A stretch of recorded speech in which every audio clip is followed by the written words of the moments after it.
Почитувани, аферата тајни имоти се врти и околу луѓе кои се исклучително блиски и со министри во владата на дезертерот Ковачевски.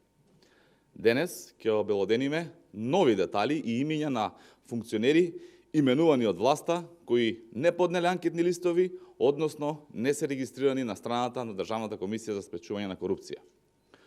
Добрин Петрушевски, член на управниот одбор на ДСУ Киро Бурнас од Куманово.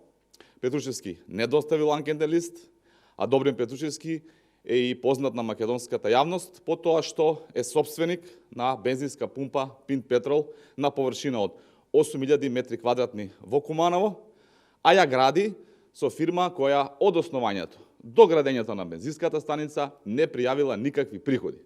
Ова беа информациите објавени во медиумите, а кои до ден денес не беа демантирани. Фирмите на Петрушевски поседуваат и станица за технички преглед, за која добил пак лиценца од министерот за внатрешни работи Спасовски, каде неговиот син беше советник за комуникација. Симптоматично е што на отворањето еден од првите гости беше токму Оливер Спасовски со неговата сопруга. Дали овој огромен имот е стекнат и со судирни интереси и злоупотреба на влијание, поради тоа што таткото добива лиценца од институција во која што е вработен синот. Дали Добрин Петрушевски не поднел анкетен лист затоа што крие дел од својот имот и дали можеби има и друг имот кој не сака да биде виден од јавност.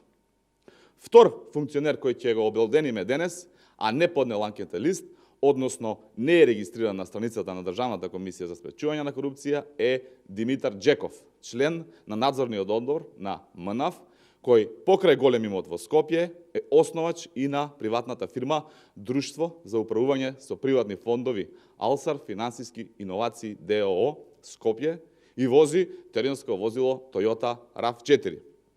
Што крие Джеков и зошто не поднел анкетен лист? Имот крие и Маја Ковачева, член на управниот одбор на Фондот за здравствено осигурување на Македонија, која исто така не поднела анкетен лист, ниту Чамиле Асани, член на управен одбор на болницата во Кичево.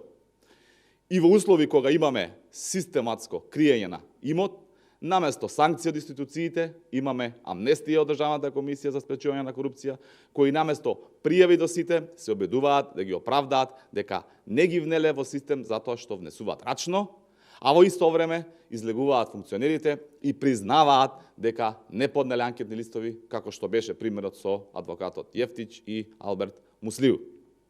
Од друга страна, Ковачевски, наместо да ги разреши, повикува само на нивна прекршочна одговорност.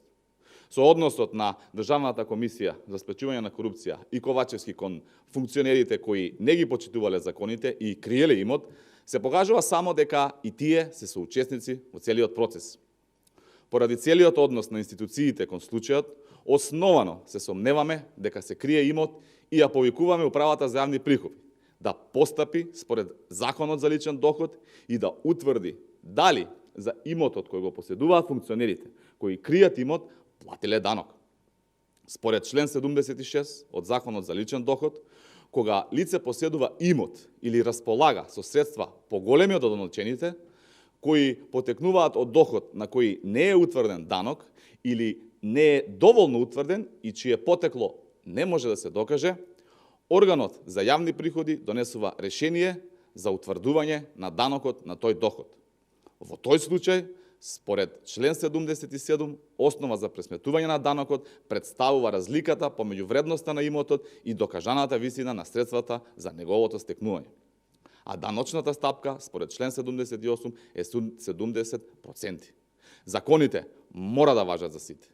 И за крај, повторно прашуваме, дали Ковачевски и самиот крие имот и затоа ги штити функционерите кои истото го правеле, а за кое имаме и признанија.